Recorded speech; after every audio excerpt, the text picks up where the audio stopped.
Selamat pagi Bapak Ibu yang terkasih dalam Tuhan. Shalom. Kita bersyukur karena pada pagi hari ini kita boleh kembali datang bersama-sama beribadah kepada Tuhan. Dan mari kita boleh menikmati hadirat Tuhan dalam ibadah pada pagi hari ini, sehingga kita boleh merasakan Tuhan dalam setiap ibadah penyembahan kita, bahkan firman Tuhan dan juga perjamuan kudus yang akan kita terima pada pagi hari ini. Mari kita menyiapkan hati dan seluruh kehidupan kita untuk masuk dalam hadirat Tuhan. Saya undang jemaat untuk bangkit berdiri, kita bersaat teduh sejenak.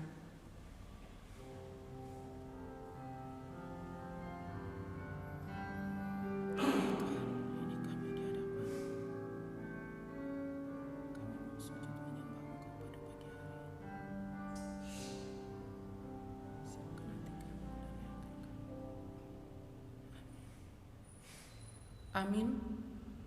Saudara dalam kasih Tuhan, kami menyambut saudara sekalian untuk datang menghadap Tuhan, dan kebaktian kita pada pagi hari ini kita mau landaskan pada pengakuan bahwa pertolongan kita datangnya dari Tuhan yang menciptakan langit dan bumi, yang kasih setianya kekal untuk selama-lamanya dan yang tidak pernah meninggalkan perbuatan tangannya.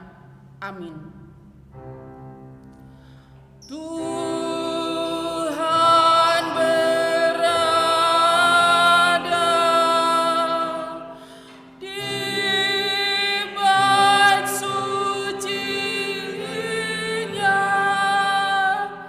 semua orang di hadapan Tuhan sujudlah,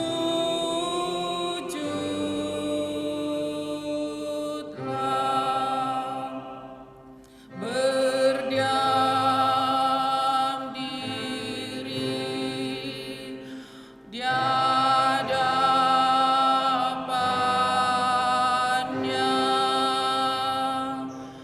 Amin.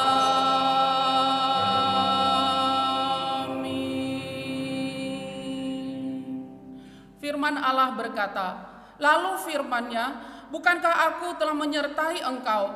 Inilah tanda bagimu bahwa aku mengutus engkau. Apabila engkau telah membawa bangsa itu keluar dari Mesir, maka kamu akan beribadah kepada Allah di gunung ini.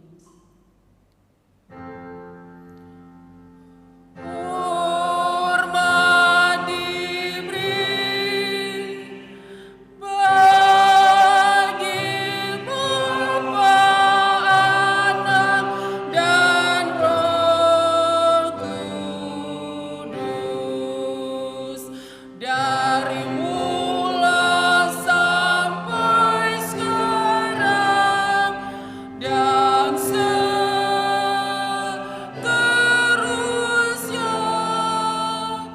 Termulia. Amin. Amin. Kita akan baca bersama-sama Yudas 20 dan 21. Demikian firman Tuhan. Akan tetapi kamu saudara-saudaraku yang kekasih, bangunlah dirimu sendiri di atas dasar imanmu yang paling suci, dan berdoalah dalam Roh Kudus. Peliharalah dirimu demikian dalam kasih Allah, sambil menantikan rahmat Tuhan kita Yesus Kristus untuk hidup yang kekal. Mari kita kembali bersama-sama menaikkan pujian dan penyembahan kita kepada Tuhan dengan menaikkan pujian Rahmat Allah Heranlah.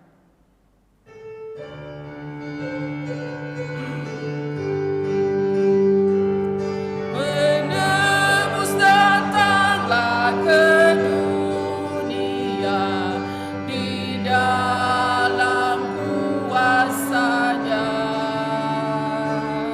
membawa damai bagi jiwaku dan segenap hidupku.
Tuhan, biarlah rahmat Allah terus ada memelihara hati setiap kita. Mari kita masuk di dalam doa syafaat yang pada pagi hari ini akan dipimpin oleh Jose Luciawati. Kami persilakan. Tuhan Allah Bapa kami yang ada di surga, Allah yang kami sembah di dalam nama Tuhan kami Yesus Kristus. Pada pagi hari ini kami anak-anak-Mu boleh bersama-sama datang menghadap kehadiran Tuhan. Tuhan, kami mau berdoa untuk setiap kami. Kiranya hati kami benar-benar boleh mencari Engkau sama-sama dengan seluruh jemaat Tuhan tempat ini. Kuduskan dan sucikan hati kami, ampuni segala dosa dan kesalahan kami yang sudah kami lakukan, baik itu secara sengaja maupun tidak, sehingga ibadah dan persekutuan kami boleh berkenan di hadapan Bapa yang ada di surga.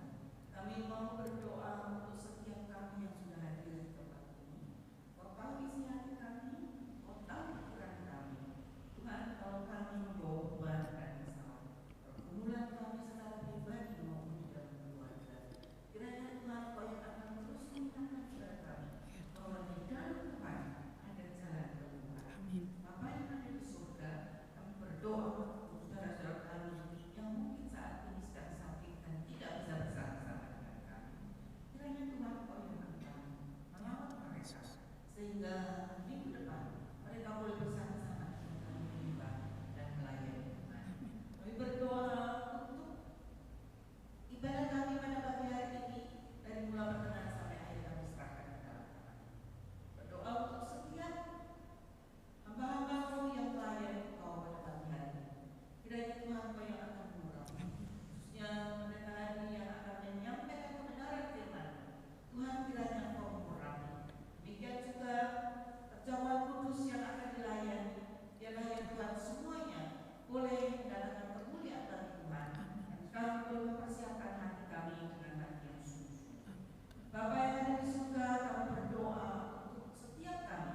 Biarlah melalui kehidupan kami boleh menjadi pewarta firman, sehingga banyak jiwa yang boleh kami persembahkan kepada-Mu.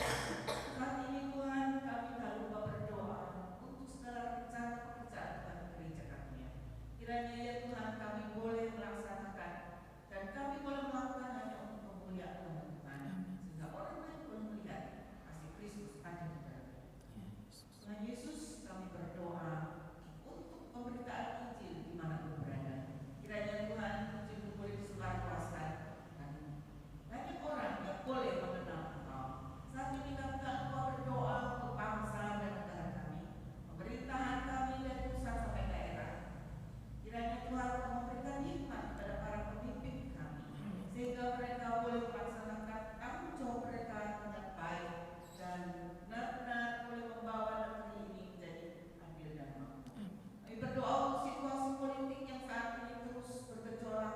Tuhan, tolong Kau yang akan menolong setiap anak-anak Tuhan untuk boleh menjadi saksi Tuhan, sehingga pada pemilihan umum yang akan datang Kau benar-benar boleh memilih orang yang mau bertanggung jawab untuk negeri ini. Tuhan Yesus, kami tak lupa berdoa juga untuk bencana alam yang terjadi.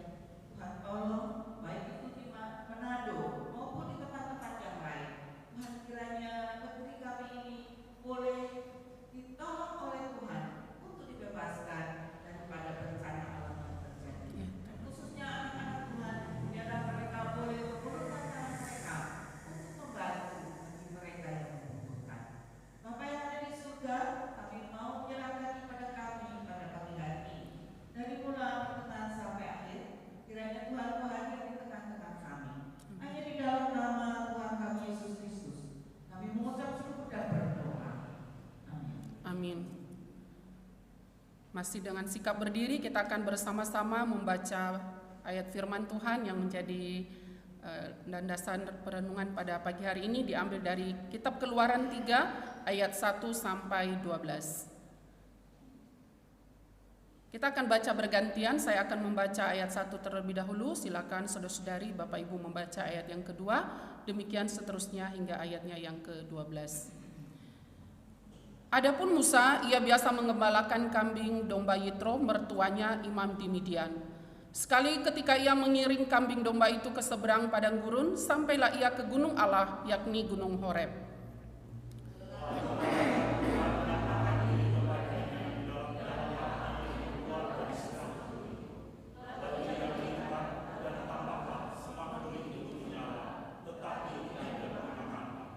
Musa berkata, "Baiklah aku menyimpang ke sana untuk memeriksa penglihatan yang hebat itu. Mengapa tidak terbakar semak duri itu?"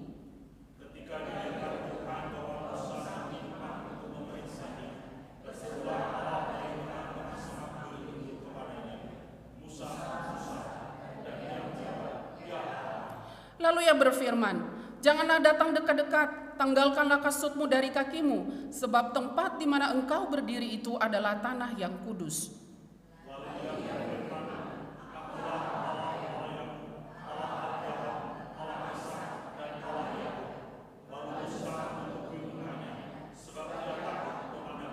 Dan Tuhan berfirman, "Aku telah memperhatikan dengan sungguh kesengsaraan umatku di tanah Mesir, dan aku telah mendengar seruan mereka yang disebabkan oleh pengerah-pengerah mereka. Ya, aku mengetahui penderitaan mereka.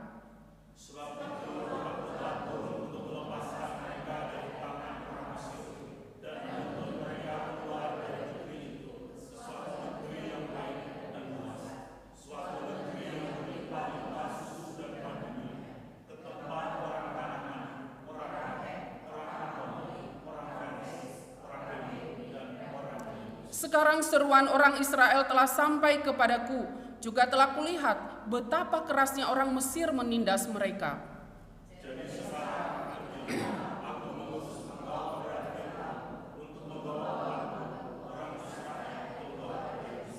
Tetapi Musa berkata kepada Allah, "Siapakah aku ini?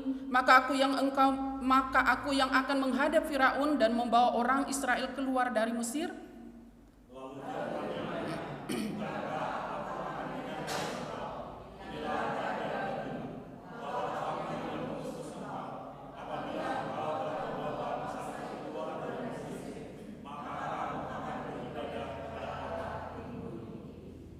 Ya, jemaat dipersilakan untuk duduk. Tuhan tidak pernah berjanji bahwa perjalanan yang akan kita tempuh akan selalu baik. Tuhan juga tidak pernah berjanji bahwa kehidupan kita akan bebas dari berbagai penderitaan, kesulitan hidup, air mata, kegagalan, dan berbagai hal-hal yang menyakitkan lainnya. Tetapi Dia berjanji bahwa dalam setiap apapun yang Tuhan izinkan kita alami hari ini, ada tangan Tuhan yang terus akan menopang setiap kita. Adakah kita juga mau setia dan percaya kepada janji itu? Biarlah pujian yang akan kita nyanyikan berikut boleh membakar semangat dan iman kita kembali untuk kita mau mengambil komitmen bersungguh-sungguh menjadi pengikut-pengikut Kristus yang setia. Dan kita juga diberikan kesempatan untuk memberikan persembahan yang terbaik kepada Tuhan. Kita naikkan pujian ikut Yesus.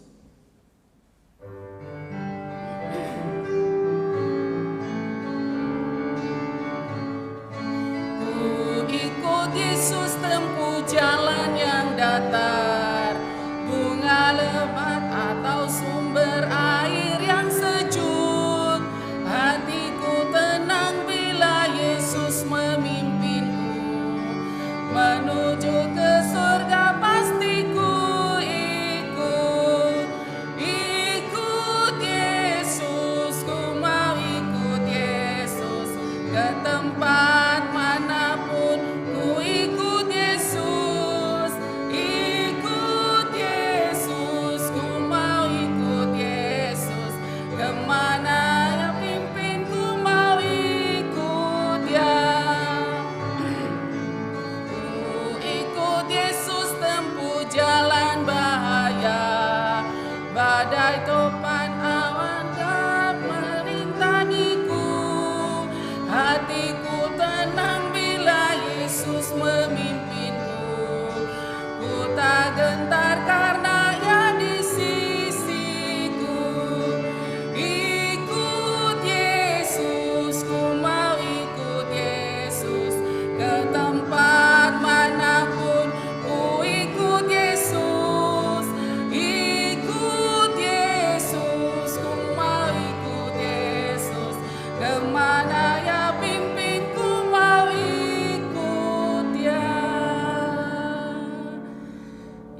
sekali lagi biarlah pujian ini bukan hanya sekedar kita nyanyikan, tapi biarlah itu menjadi doa kita bahwa apapun yang terjadi dalam hidup kita hari ini dan ke depan, kita mau setia untuk menjadi pengikut-pengikut Kristus. Amin.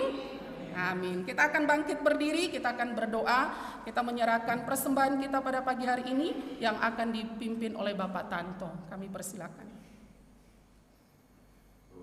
Ya Tuhan.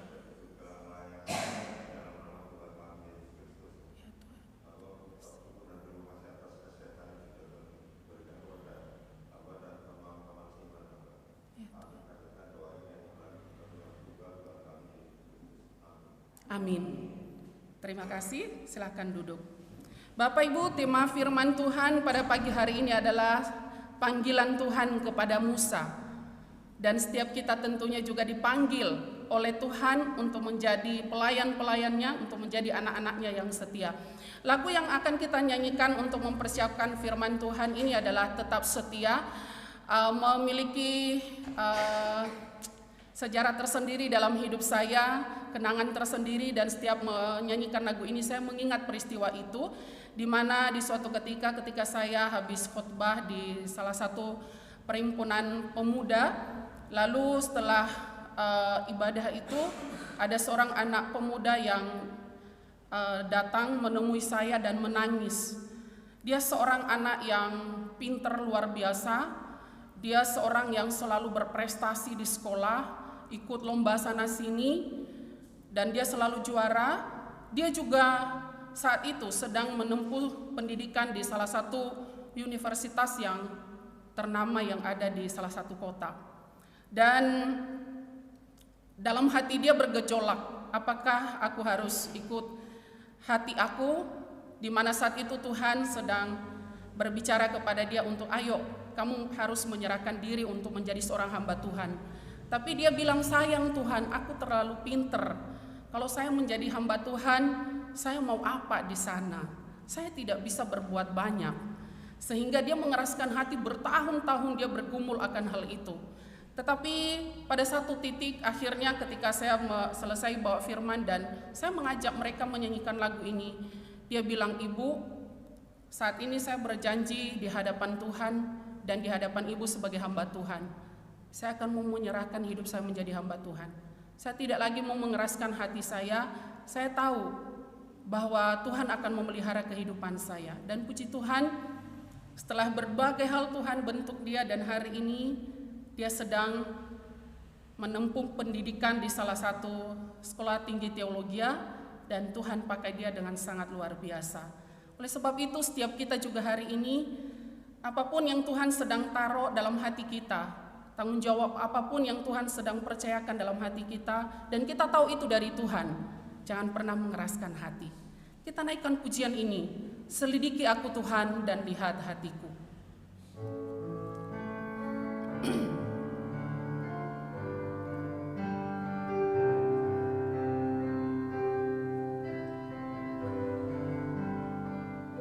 Selidiki aku, lihat hatiku, apakah ku sungguh mengasihimu, Yesus, Kau yang Maha Tahu, yang melihat hidupku, tak ada yang tersembunyi.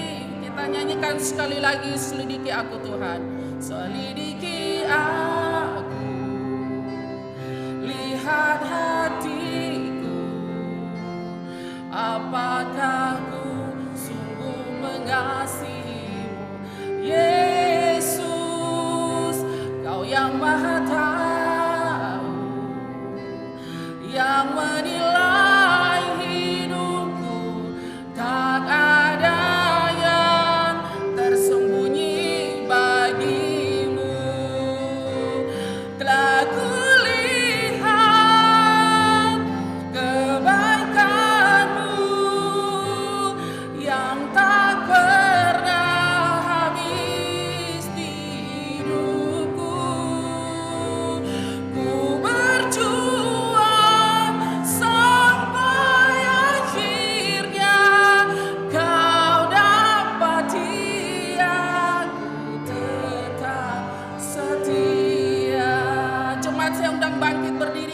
nyanyikan lagu ini sekali lagi. Selidiki aku, lihat hatiku, apakah ku sungguh mengasihimu, Yesus, Kau yang Maha Tahu, yang melihat hidupku, tak ada yang tersembunyi bagimu. Telah kulihat kebaikanmu yang tak pernah habis di hidupku. Ku berjuang sampai akhirnya Kau dapati aku. Telah kulihat kebaikanmu Tuhan, telah kulihat kebaikanmu yang tak pernah habis di hidupku. Kepada hambanya saya persilakan. Berjuang sampai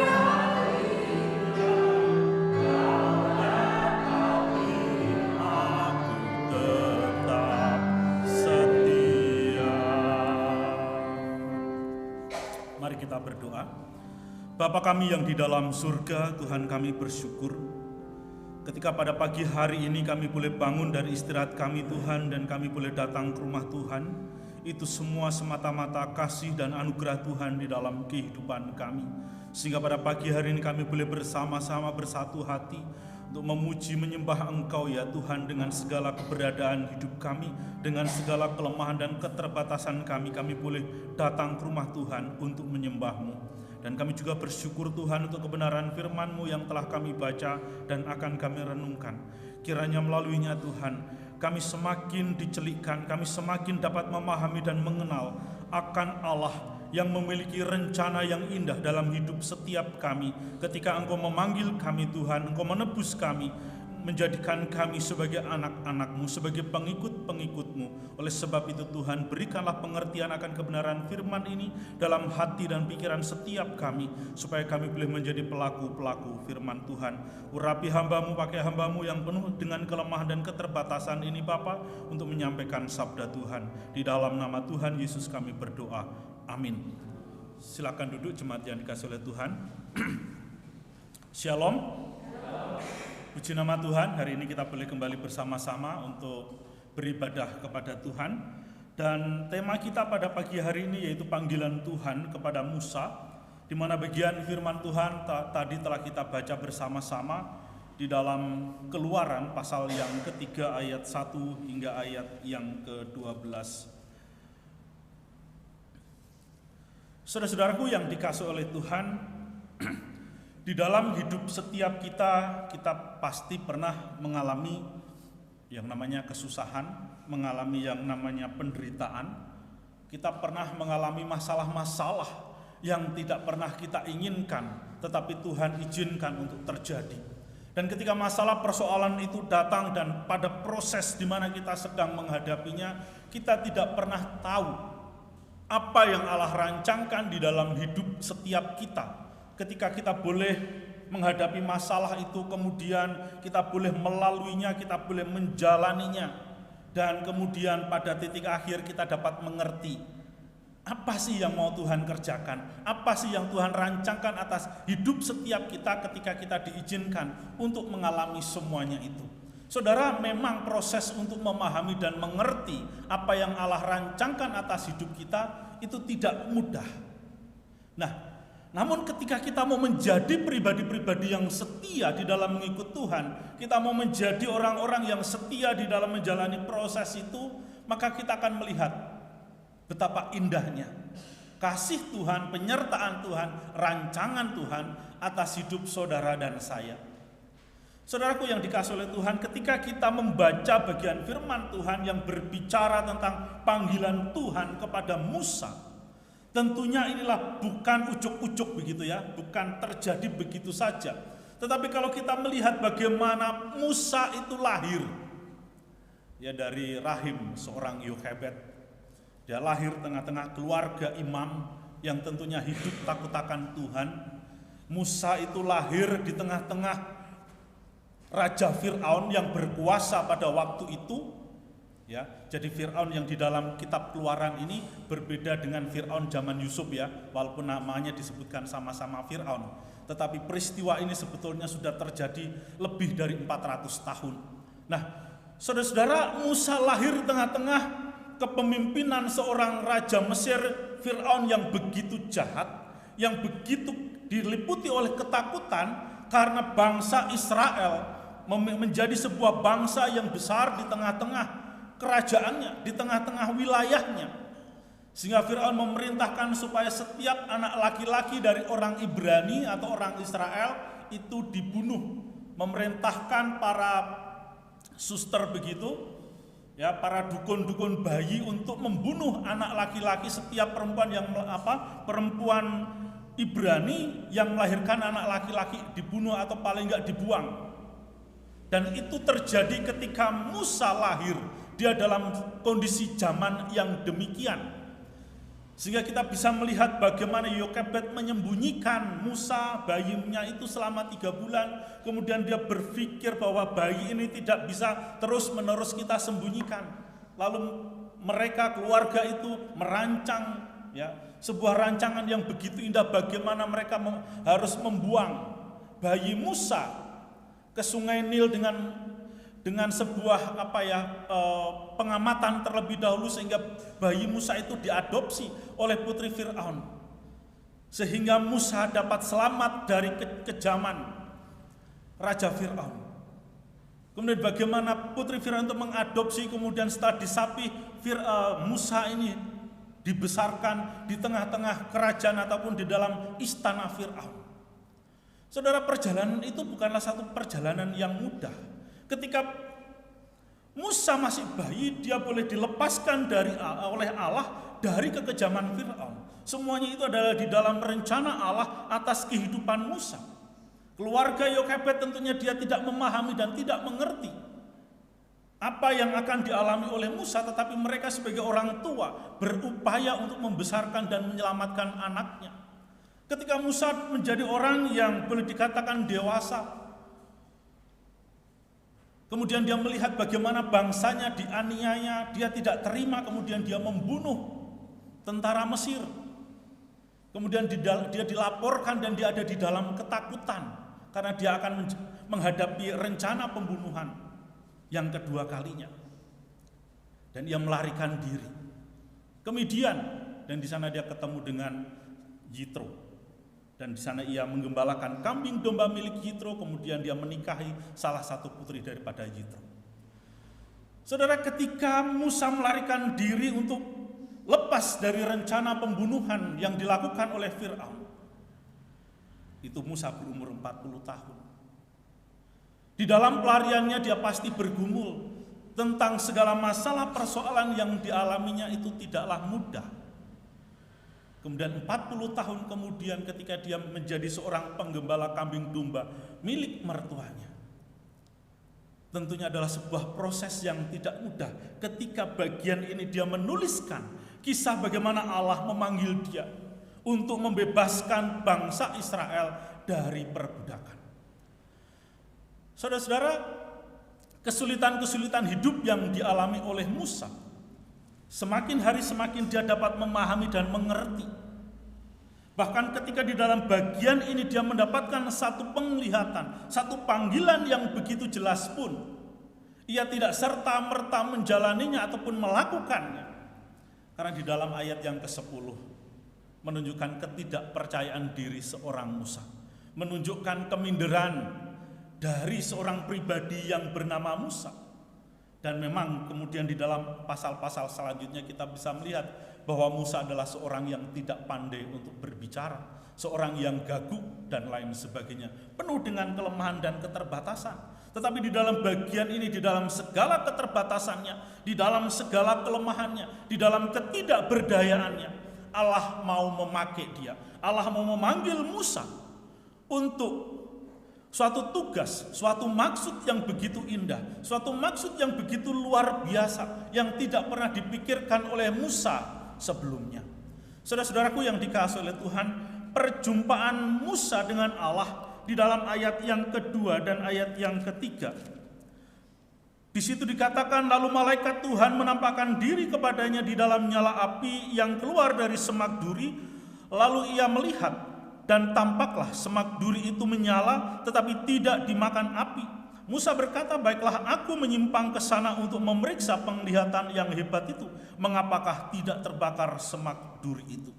Saudara-saudaraku yang dikasihi oleh Tuhan, ini adalah sebuah perkenalan, sebuah perjumpaan yang luar biasa yang tidak dialami oleh semua orang yang percaya kepada Tuhan. Sebuah peristiwa bagaimana Allah menampakkan diri yang boleh dikatakan ataupun yang biasa disebut di dalam bahasa teologi yaitu epifani, bahasa Yunani, yang berarti di mana ada penampakan. Bagaimana Allah menampakkan dirinya kepada Musa di dalam bagian ini. Allah mau memperkenalkan siapa dirinya kepada Musa. Perkenalan ini adalah sesuatu yang sangat penting, saudara. Kenapa demikian? Kita percaya, kita yakin bahwa sejak kecil Musa memang sudah bukan hanya dididik di dalam hikmat orang Mesir, tetapi juga dididik di dalam hikmat dan takut akan Tuhan. Bagaimana kedua orang tuanya yang adalah imam itu tentunya menceritakan, tentunya mengajarkan tentang nilai-nilai kebenaran firman Tuhan. Tentunya kedua orang tuanya memperkenalkan siapa Allah yang mereka sembah. Bukan seperti orang-orang Mesir yang menyembah kepada dewa, menyembah kepada patung. Musa sejak kecil sudah diajar bagaimana menyembah Allah dan memiliki iman yang sungguh-sungguh percaya kepada Allah. Sehingga di dalam hatinya, di dalam hidupnya, dia sudah mengenal Allah sesuai dengan apa yang diajarkan oleh orang tuanya. Tetapi bagaimana mengalami perjumpaan dengan Allah secara pribadi, itu tentunya bukanlah sebuah pengalaman ataupun sesuatu yang dapat diajarkan. Karena ini adalah rencana Allah, itu adalah ketetapan Allah, hak Allah untuk menyatakan dirinya kepada seseorang, untuk memperkenalkan dirinya. Bahkan setiap kita juga tidak semuanya mengalami yang namanya epifani, bagaimana kita melihat penampakan Allah.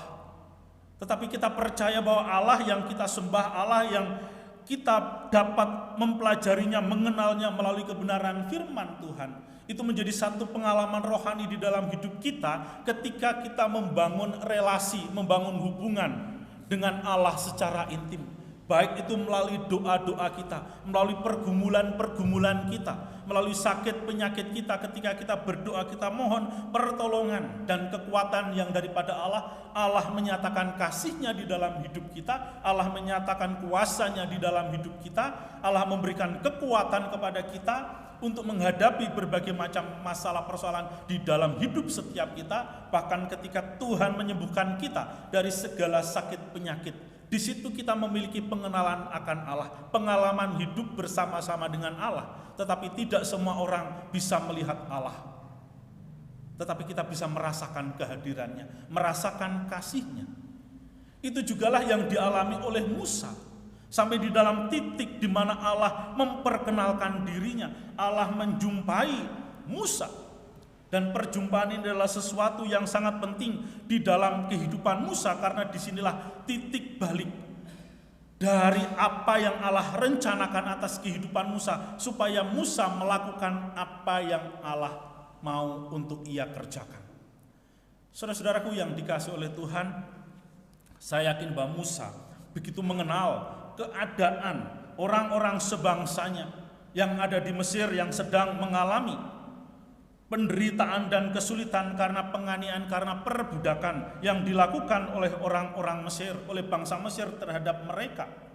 Nah, sehingga ketika Allah menjumpai Musa di dalam bagian ini adalah sebuah pengalaman yang tentunya membuat hati Musa bertanya-tanya, peristiwa apakah yang terjadi ini? Kok ini ada semak duri, dia terbakar oleh api, tetapi semak-semak durinya itu tidak terbakar. Di semak-semak itu ada api yang menyala, yang berkobar-kobar, tetapi semak duri itu tidak terbakar. Jadi saudara, secara logika, ya kita bayangkan aja kalau kita ada dalam kondisi seperti itu, kita pasti penasaran. Betul ya? Kita pasti penasaran. Dan pasti jantung kita deg-deg gitu ya. Ada rasa takut. Tapi di satu sisi ada rasa penasaran. Ada keingintahuan. Karena ini adalah sebuah peristiwa yang tidak biasa. Sebuah peristiwa yang sangat istimewa. Bahkan kadang-kadang kalau ada hal-hal yang terjadi di luar nalar begitu ya, mungkin itu peristiwa awan yang bentuknya seperti apa gitu kan. Orang itu sampai ya teriak-teriak begitu ya. Ada awan yang bentuknya mungkin seperti Yesus, yang bentuknya seperti salib, ada bentuknya yang seperti orang sedang berlutut begitu. Sebuah peristiwa-peristiwa awan yang menunjukkan bagaimana manusia itu sesungguhnya ingin mengenal bahwa alam semesta ini ada yang menguasainya. Orang mempercayai bahwa itulah cara bagaimana Allah menampakkan diri ataupun memperkenalkan diri kepada manusia bahwa apa yang diceritakan oleh kitab suci itu benar. Tuh buktinya, ada awan yang bentuknya seperti salib Kristus. Tuh ada awan yang bentuknya seperti Kristus sedang memberikan gambar, karena faktor gambar kan, yang sedang memberkati dan lain sebagainya. Belum lagi fenomena yang lainnya, saudara.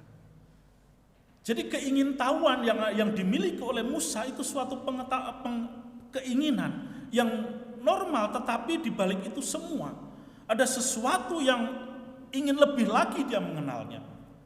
Dan kemudian di dalam perjumpaan itu, maka di dalam ayat 4 dikatakan, ketika dilihat Tuhan bahwa Musa menyimpang untuk memeriksanya, berserulah Allah dari tengah-tengah semak duri itu kepadanya, Musa, Musa, dan ia menjawab, ya Allah. Jadi saudaraku, dari semak duri itu bagaimana Allah memanggil Musa, bagaimana Allah mengenal bahwa yang datang itu adalah Musa. Ya tentunya Allah tahu. Tetapi dalam bagian ini Musa mau mengatakan bahwa Allah sudah mengenal siapa dirinya. Dan ketika dia mendengar suara itu, dia langsung menjawab, ya Allah. Dia tidak bertanya siapakah engkau. Sama seperti kita kalau misalkan kita ditelepon gitu kan, dari nomor yang tidak kita kenal, dia telepon kemudian kita angkat, kemudian dia menyebutkan nama kita, tapi kita nggak tahu siapa lawan bicara kita, kita pasti nanya, bapak atau ibu siapa? Betul ya? Kadang-kadang ada orang yang sok kenal, tujuannya nipu. Saya sering begitu ya, menghadapi hal demikian. Oh, masuk kamu lupa sama saya, bla bla bla bla gitu kan. Ya, tatonya penipu begitu kan, nawarin ini dan itu, akhirnya ya sok kenal juga. Oh iya, gimana kabarmu, dikerjain sekalian begitu saudara. Tetapi di dalam bagian ini Allah memanggil nama Musa dan Musa langsung mengenali bahwa itu adalah suara Allah. Sehingga peristiwa Epifani itu membuat Musa menjadi seorang pribadi yang merasa spesial di hari itu, mendapatkan lawatan ataupun mengalami perjumpaan dengan Allah.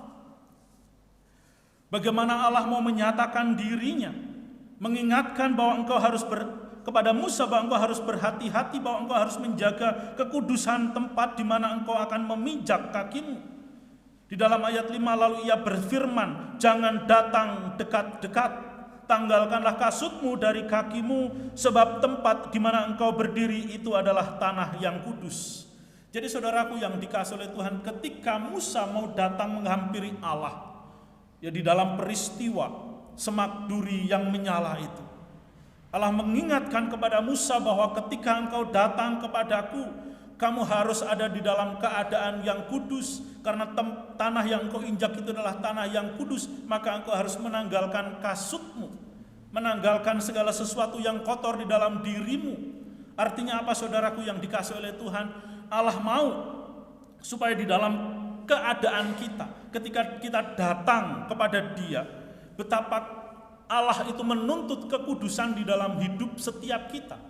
Ketika Allah menyuruh Musa menanggalkan kasutnya, ini adalah sebuah langkah awal bagaimana Allah mau mendidik dan mengajar Musa betapa dia sebagai seorang pelayan Tuhan, seorang yang akan bekerja untuk Tuhan, seorang yang akan menjadi pelayan Tuhan, seorang yang dipakai oleh Tuhan, dia harus memiliki kekudusan di dalam hidupnya. Di dalam ayat yang kelima, Allah mau mengingatkan kepada Musa bahwa kekudusan itu menjadi sesuatu yang utama di dalam hidup seseorang yang dipanggil untuk menjadi seorang pekerja Tuhan ataupun pelayan Tuhan.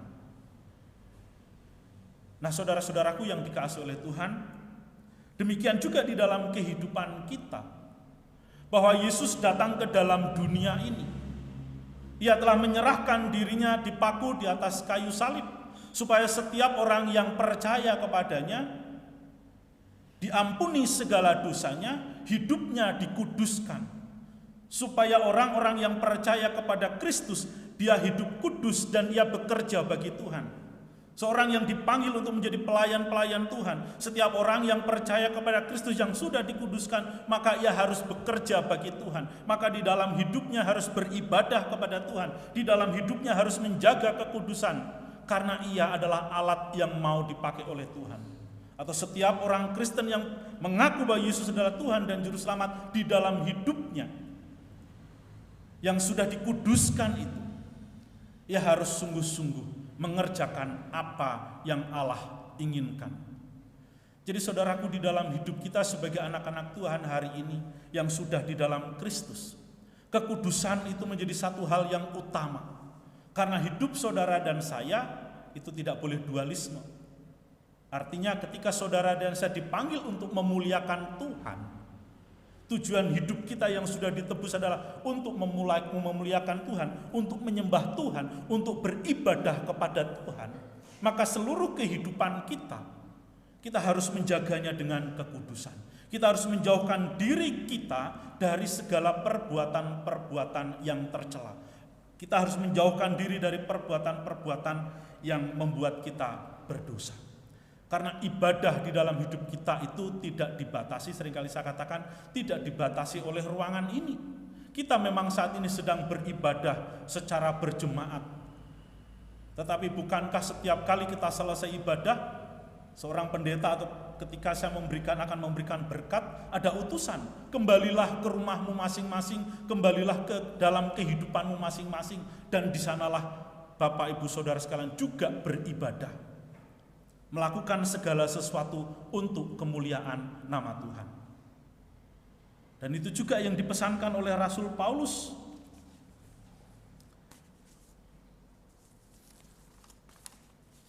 Di dalam Kolose pasal 3 ayat 23. Apapun juga yang kamu perbuat, perbuatlah dengan segenap hatimu seperti untuk Tuhan dan bukan untuk manusia.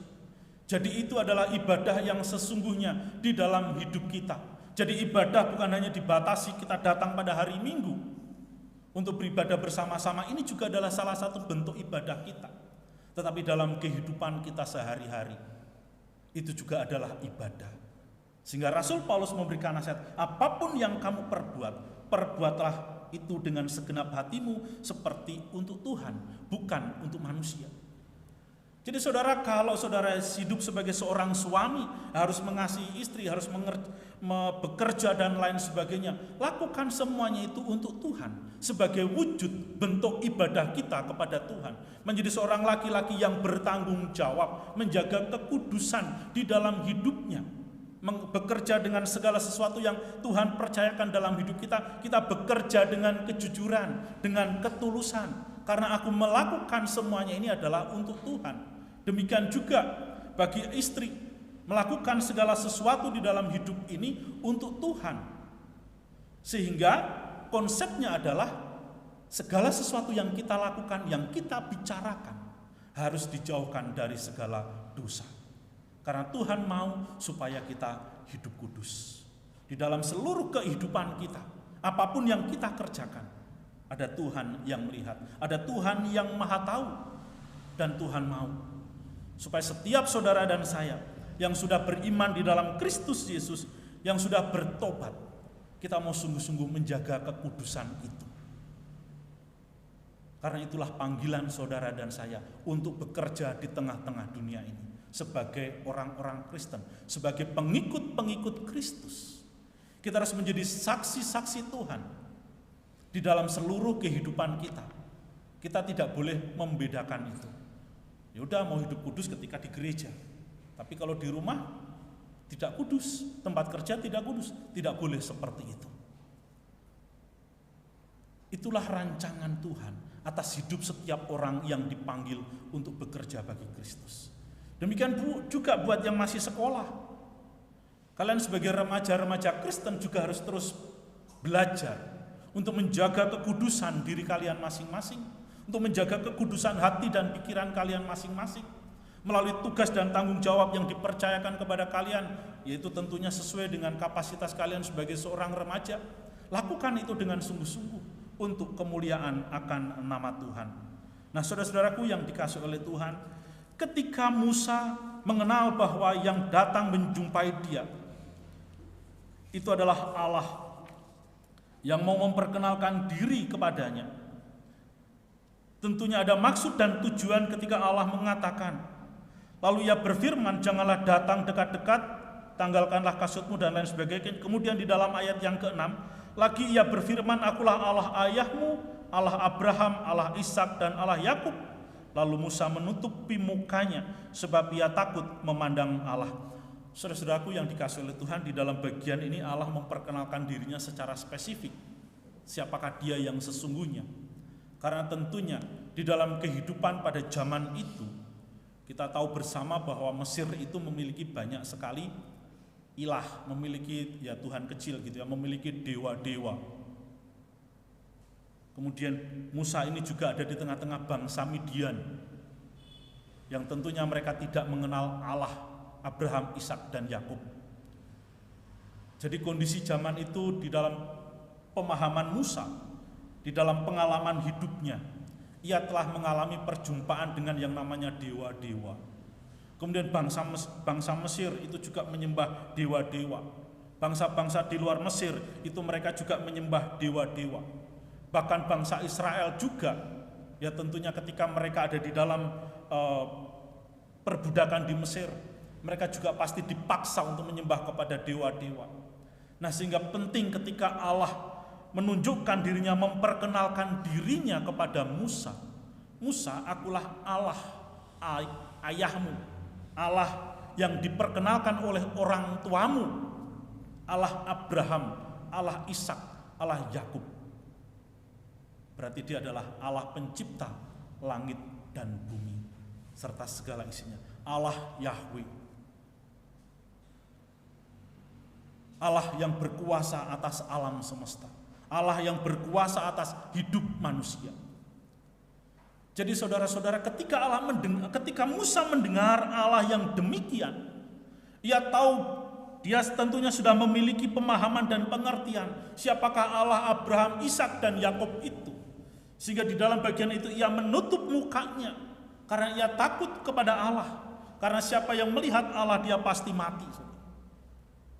Sehingga Musa menutupi mukanya karena dia tidak mampu, dia tidak sanggup untuk melihat kemahakuasaan atau kekudusan Allah di hadapannya. Nah, sehingga dengan cara demikian Musa boleh menundukkan diri di hadapan Tuhan dengan muka yang tertutup. Dengan muka yang tertutup, dalam tanda kutip, ia akan selamat dari kekudusan Allah itu. Sehingga ia boleh mendengar apa yang Allah rancangkan di dalam hidupnya. Ketika Musa itu menutupi mukanya, ia mau mendengar apa yang mau dikatakan oleh Tuhan atas dirinya. Dan di dalam ayat yang ke-7, dan Tuhan berfirman, aku telah memperhatikan dengan sungguh-sungguh kesengsaraan umatku di tanah Mesir. Jadi saudara, ketika Allah menjumpai Musa, Allah mau menunjukkan kepedulian kepada umatnya. Ketika Allah memperkenalkan Allah Abraham, Allah Ishak dan Allah Yakub, Musa tahu bahwa ini adalah pribadi yang selama ini disembah, Allah yang menyertai kehidupan nenek moyangnya, Allah yang juga menyatakan dirinya melalui berbagai macam peristiwa-peristiwa yang dialami oleh Abraham, Ishak dan juga Yakub. Karena orang-orang ini juga mengalami epifani ya di dalam hidup mereka. Allah menjumpai mereka secara pribadi, baik kepada Abraham, Ishak dan juga Yakub. Dan hari ini di dalam bagian ini epifani itu dialami juga oleh seorang Musa. Sehingga ia dengan yakin, dengan teguh bahwa ini adalah Allah yang benar, Allah yang disembah oleh bangsa Israel, Allah yang memelihara kehidupan umat Israel. Sehingga ketik di dalam bagian itu dia melihat, dia mendengar, aku telah memperhatikan dengan sungguh-sungguh kesengsaraan umatku. Jadi Allah melihat, mengerti, mengetahui penderitaan yang sedang dialami oleh umat Israel. Tentunya Musa langsung oh iya, umat Israel sedang dalam penderitaan. Umat Israel sedang dalam kesusahan. Berarti dia benar Allah yang hidup.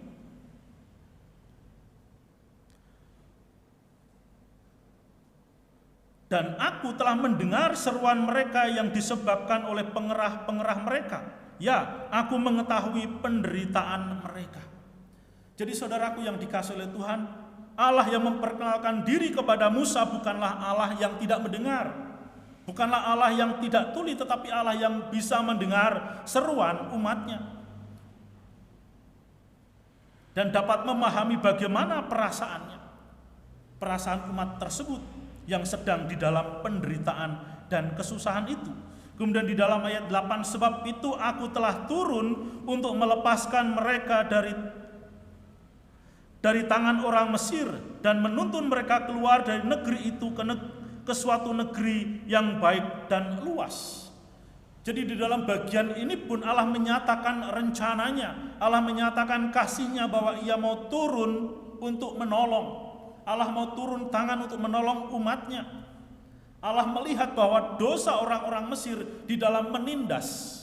Jadi dapat kita bayangkan ya, kalau kita jadi Musa, ketika Allah berbicara demikian, tentunya apa yang disampaikan oleh suara itu adalah sesuatu yang memang sudah kita tahu, yang sudah dipahami, dimengerti oleh Musa.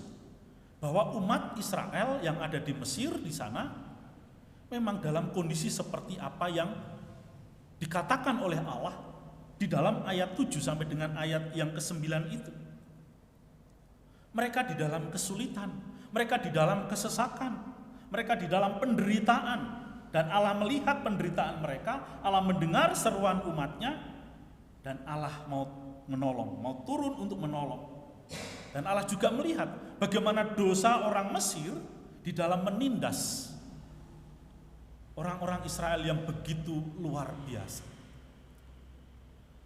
Saudara, pertolongan Tuhan itu akan terjadi. Inilah rencana Allah yang dia sampaikan kepada seorang Musa. Mungkin kita bertanya, kenapa kok enggak Tuhan aja langsung membumi hanguskan bangsa Mesir, lalu Israelnya dibawa keluar begitu.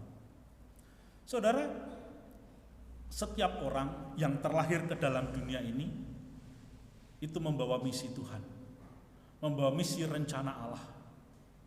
Apapun itu ada di dalam hati kita masing-masing, dalam hidup setiap kita masing-masing.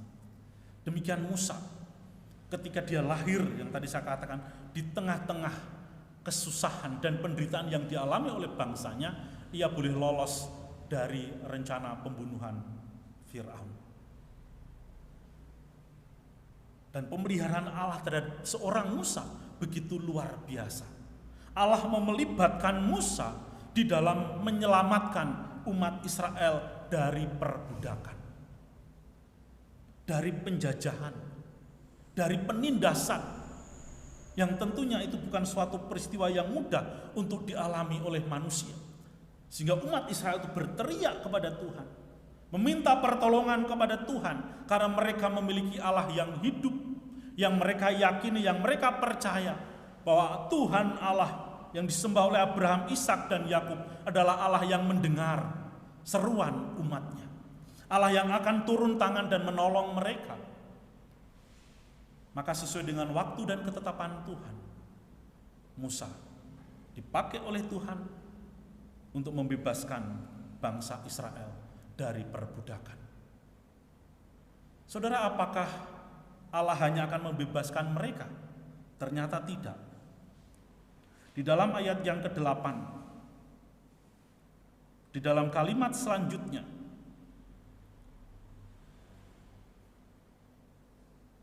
sebab itu aku akan turun dan melepaskan mereka dari tangan orang Mesir dan menuntun mereka keluar dari negeri itu. Dituntun kemana, saudara? Ke suatu negeri yang baik dan luas.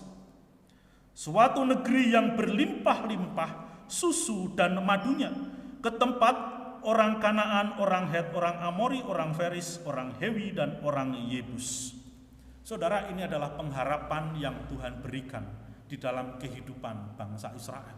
Nah, ketika mereka sudah dibebaskan dari perbudakan di Mesir, mereka akan dibawa.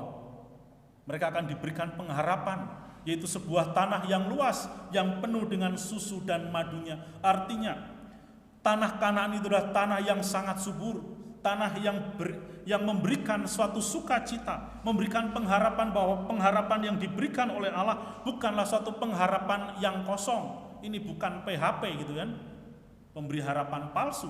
Allah yang disembah oleh Abraham, Ishak, dan Yakub adalah Allah yang menepati janjinya. Allah yang memberikan pengharapan yang pasti. Ketika dia sudah berjanji, maka dia akan menepatinya. Sehingga ketika mereka keluar dari Mesir, ada sebuah pengharapan yang Allah sediakan. Ketika mereka sudah ditebus oleh Allah, dibebaskan dari perbudakan di Mesir, mereka akan hidup untuk memuliakan Allah. Nah, sehingga di dalam kisah selanjutnya ketika mereka menyeberangi laut dan lain sebagainya, kemudian mereka hidup di padang gurun. Mereka harus hidup beribadah, harus melakukan apa yang Tuhan kerjakan. Mereka mendapatkan pengharapan itu. Ya, walaupun itu nanti karena dosa-dosa yang dilakukan oleh umat Israel, mereka muter-muter 40 tahun di padang gurun itu. Dan dalam kepemimpinan Yosua, janji yang diberikan oleh Allah di dalam ayat yang ke-8 itu tergenapi, saudara. Nah, demikian juga di dalam hidup setiap kita ketika saudara dan saya beriman, percaya kepada Yesus Kristus. Iman kita itu bukanlah iman yang kosong, tapi iman yang memberikan pengharapan. Sebagaimana ditulis oleh Rasul Paulus dalam 1 Timotius pasal 1 ayat yang ke-16.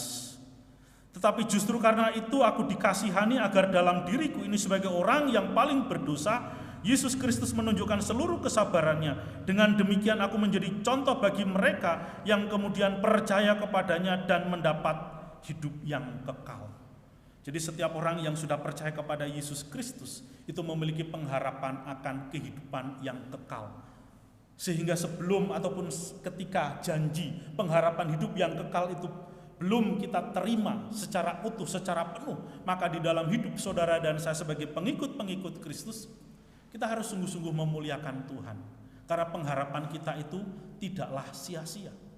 Sekalipun ada kesusahan dan kesengsaraan di dalam dunia ini, pengharapan yang Tuhan berikan itu tidaklah sia-sia.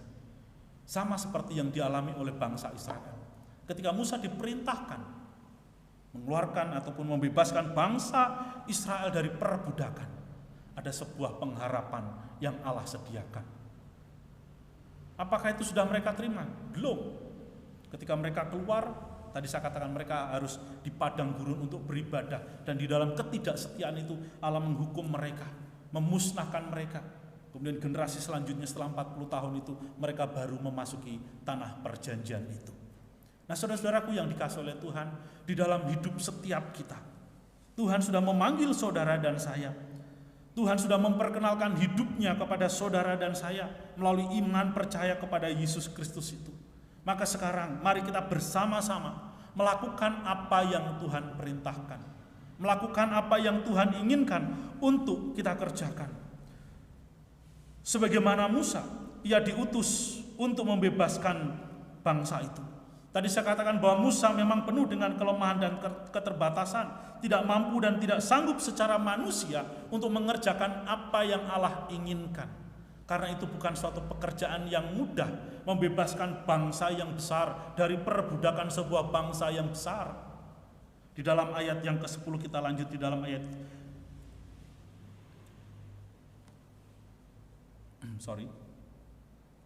Ayat yang ke-10 dikatakan, jadi sekarang pergilah aku mengutus engkau kepada Fir'aun untuk membawa umatku, orang Israel keluar dari Mesir. Itu adalah sebuah perintah yang begitu jelas kepada Musa. Tetapi Musa menyadari keterbatasannya, kelemahannya, keminderannya. Sehingga ayat 11 Musa menjawab, tetapi Musa berkata kepada Allah, siapakah aku ini maka aku yang akan menghadap Fir'aun dan membawa orang Israel keluar dari Mesir. Saudara, melakukan apa yang Tuhan perintahkan, saya katakan itu tidak mudah.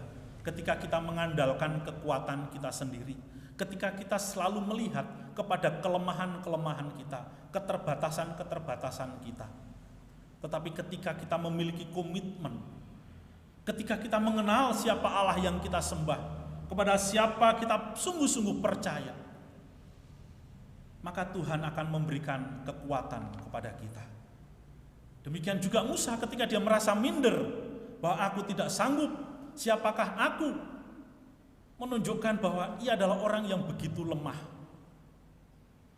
Sebagai seorang pelarian, dia tentunya masih ada di dalam ketakutan dari rencana pembunuhan Fir'aun. Tetapi di dalam ayat yang ke-12, lalu firman-Nya, bukankah aku akan menyertai engkau? Ini adalah janji Tuhan, bahwa di dalam segala kelemahannya, Tuhan akan menyertai Musa. Musa tidak dibiarkan sendirian. Demikian juga di dalam hidup saudara dan saya. Ketika kita mau sungguh-sungguh hidup kudus di hadapan Tuhan dan mengerjakan, melakukan segala pekerjaan untuk memuliakan Tuhan, dan bagaimana saudara dan saya harus menguduskan hidup ini dan menjauhkan diri kita, hidup kita dari segala dosa.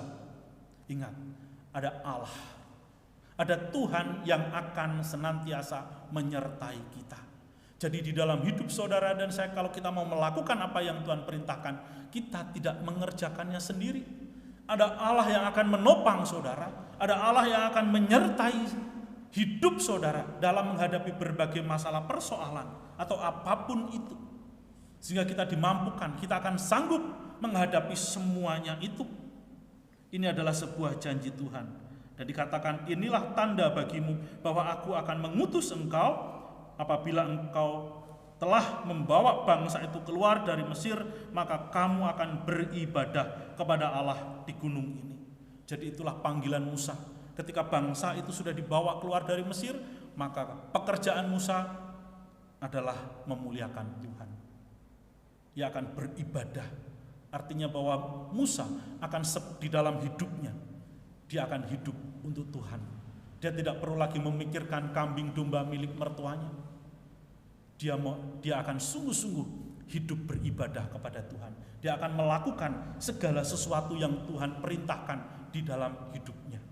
Itulah panggilan juga untuk saudara dan saya hari ini. Ketika kita dipanggil untuk menjadi orang Kristen, mari kita mau sungguh-sungguh hidup untuk Tuhan. Katakan kepada kiri kanan, yuk kita hidup sungguh-sungguh untuk Tuhan.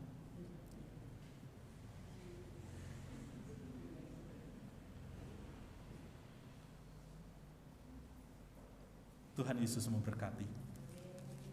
Mari kita berdoa. Bapa kami yang di dalam surga, kami bersyukur Tuhan untuk kebenaran firman-Mu yang boleh kami baca dan kami renungkan pada pagi hari ini, yang mengingatkan kepada setiap kami Tuhan akan panggilan kami, bahwa Engkau telah datang ke dalam dunia ini, Engkau telah menebus kami Tuhan dari belenggu dosa.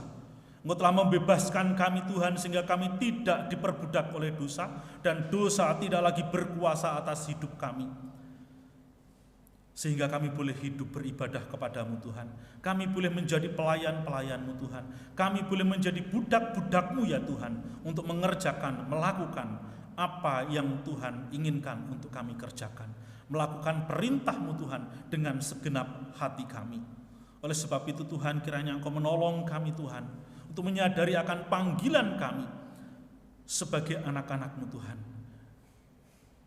di mana seluruh kehidupan kami harus terarah kepada Tuhan, harus kami persembahkan untuk kemuliaan akan nama Tuhan. Terima kasih Bapa. Inilah doa kami, di dalam nama Tuhan Yesus kami berdoa dan bersyukur. Amin. Jemaat yang dikasihi oleh Tuhan, kita juga bersyukur pada pagi hari ini kita juga akan bersama-sama menikmati akan sakramen perjamuan kudus.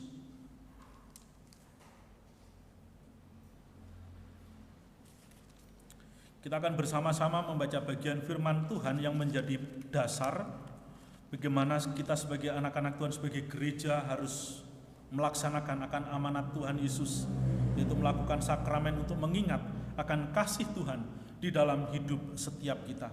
Kita akan bersama-sama membaca dari 1 Korintus pasal yang ke-11 ayat yang ke-23 sampai 29. Saya mengundang jemaat sekalian untuk bangkit berdiri.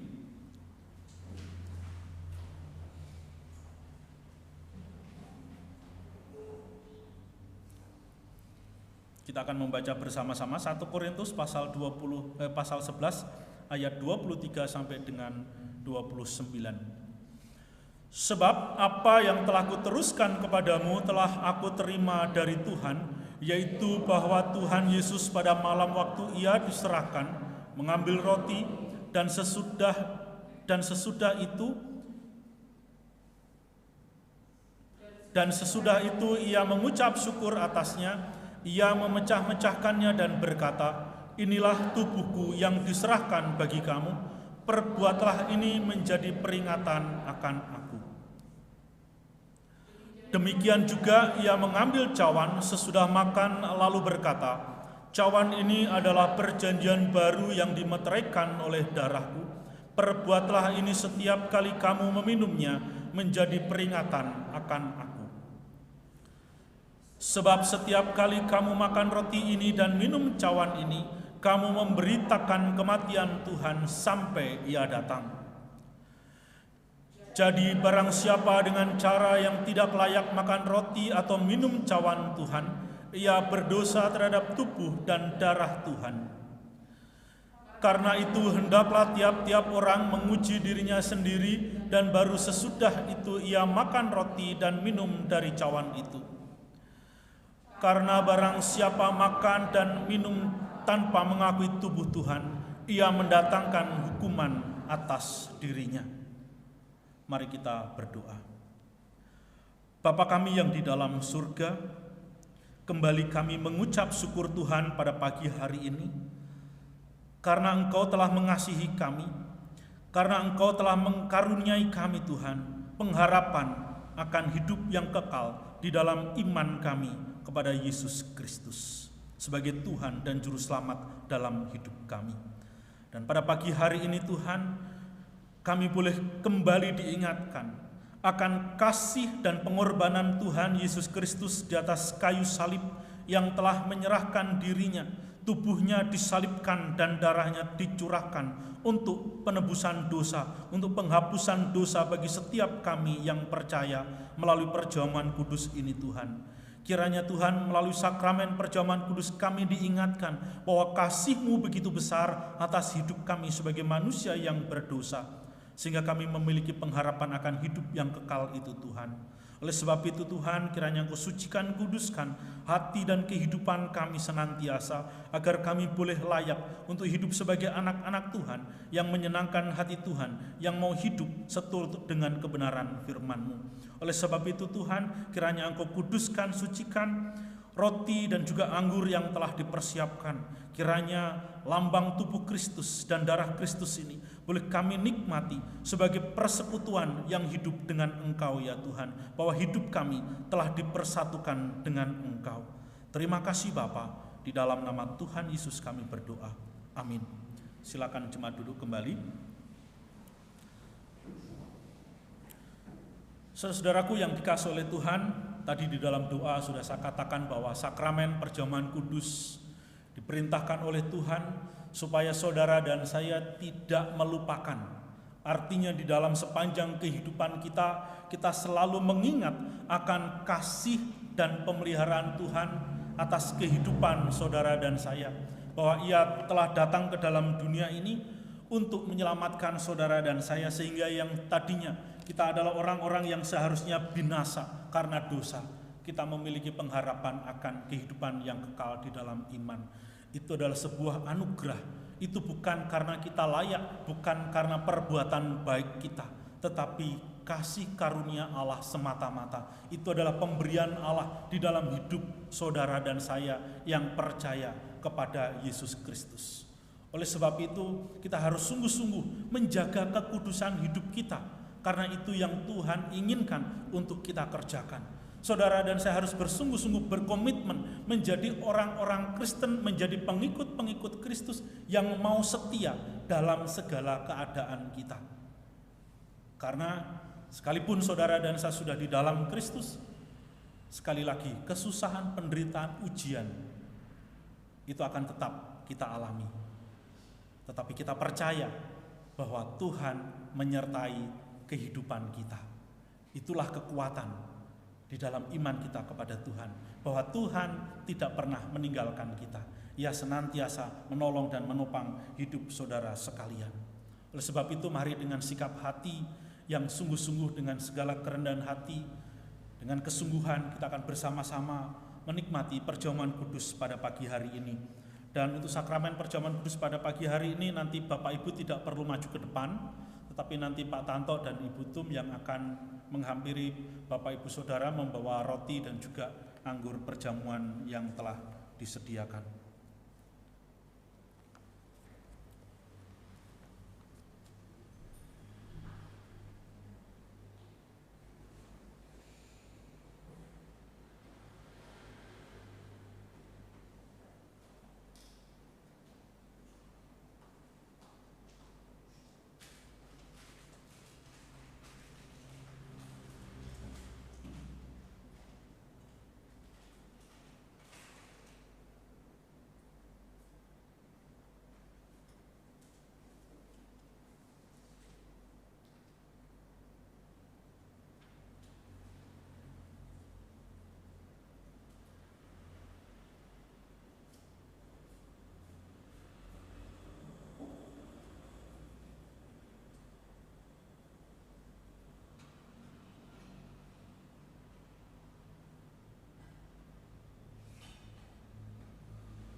Saudara, pada malam sebelum Yesus disalibkan, Ia mengambil roti, mengucap syukur atasnya, memecah-pecahkannya, dan berkata, "Inilah tubuhku yang diserahkan bagi kamu.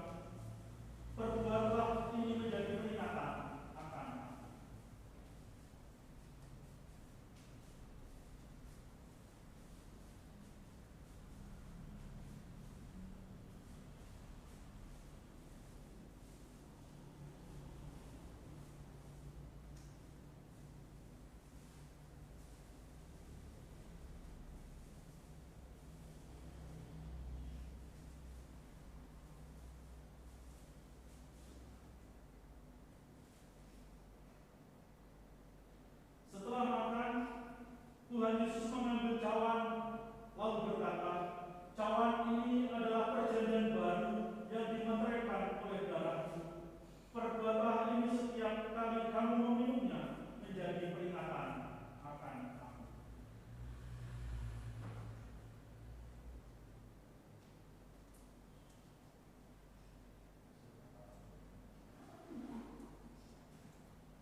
Terima kasih kepada Bapak Pendeta Hadi yang sudah melayani firman Tuhan dan juga perjamuan kudus pada pagi hari ini. Kiranya Tuhan Yesus memberkati. Mari kita akan kembali melanjutkan ibadah kita dengan bersama-sama mengikrarkan pengakuan iman kita kepada Tuhan dengan mengucapkan pengakuan iman rasuli. Aku percaya kepada Allah Bapa yang Maha Kuasa, Khalik langit dan bumi, dan kepada Yesus Kristus anaknya yang tunggal Tuhan kita, yang dikandung daripada Roh Kudus, lahir dari anak darah Maria, yang menderita sengsara di bawah pemerintahan Pontius Pilatus, disalibkan, mati dan dikuburkan, turun dalam kerajaan maut. Pada hari yang ketiga bangkit pula dari antara orang mati, naik ke surga, duduk di sebelah kanan Allah Bapa yang Maha Kuasa. Dan dari sana ia akan datang untuk menghakimi orang yang hidup dan yang mati. Aku percaya kepada Roh Kudus, gereja yang kudus dan am, persekutuan orang kudus, pengampunan dosa, kebangkitan tubuh, dan hidup yang kekal. Amin. Mari kita kembalikan segala puji dan hormat kita kepada Allah untuk mengakhiri ibadah ini. Kita akan menaikkan pujian doksologi dan nanti doa berkat oleh Bapak Pendeta Hadi. Kemudian kita sambut dengan pujian. Amin. Puji Allah sumber berkat, puji Dia Sang Cipta alam, puji Dia para malaikat, Bapa, Anak, dan Roh Kudus. Amin. Jemaat yang dikasihi oleh Tuhan, pulanglah, kembalilah ke dalam kehidupanmu sehari-hari dan lakukanlah kebenaran firman Tuhan, karena hidup saudara dan saya yang telah ditebus oleh Yesus Kristus di atas kayu salib adalah kehidupan yang harus kita persembahkan, yang harus sungguh-sungguh beribadah kepada Tuhan. Oleh sebab itu, jagalah kekudusan hidupmu, arahkanlah hatimu dan terimalah berkat-Nya. Kiranya Tuhan memberkati engkau dan melindungi engkau. Kiranya Tuhan menyinari engkau dengan wajah-Nya dan memberi engkau kasih karunia. Kiranya Tuhan menghadapkan wajah-Nya kepadamu dan memberi engkau damai sejahtera dari sekarang sampai selama-lamanya. Amin. Amin. Amin.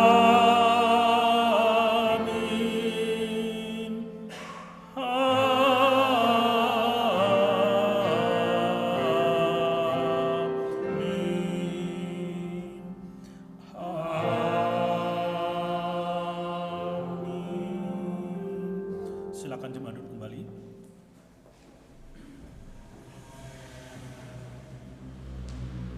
Ada beberapa warta gereja yang akan saya bacakan buat kita pada pagi hari ini. Terlebih dahulu saya mengucapkan terima kasih untuk seluruh anak-anak Tuhan yang sudah terlibat dalam pelayanan pada pagi hari ini. Kiranya Tuhan Yesus memberkati.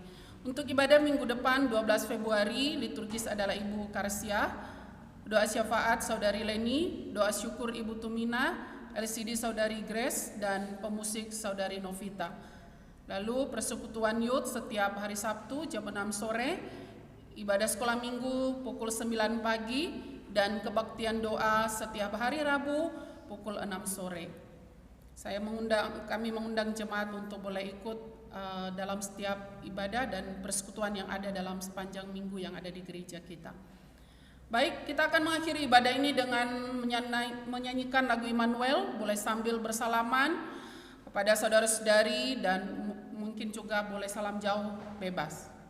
Kita naikkan pujian Immanuel. Immanuel,